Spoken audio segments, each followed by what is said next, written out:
International Airport. The local time here is 12:29. We will be taxiing for a few more minutes. Please remain in your seat with your seatbelt fastened until the captain has turned off the fasten seatbelt sign.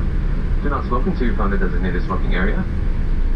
Before leaving the aircraft, please make sure you have all your personal belongings, and please do use care when opening all of the compartments, as contents may have shifted during the flight. We would like to remind you, while within the terminal building here in Newark, face coverings are required at all times. And while we are deplaning the aircraft, we ask that you please do wait for the passengers in front of you to gather their belongings to remain for social distancing. We will be arriving into Terminal B here in Newark. If you do have connections on other United or United Express flights, you will proceed through immigration, go through customs. As soon as you clear customs, you will find a recheck bag, and then please use the air train for Terminal C. One final time on behalf of the 8 Newark-based flight attendants working today's flight, our Newark, San Francisco, and Denver-based cockpit crew, United and the Star Alliance partners, I'd like to thank you for choosing to join us today. Hope you had an enjoyable flight, and next time it's time to fly, hope to see you here in the friendly skies of United Airlines.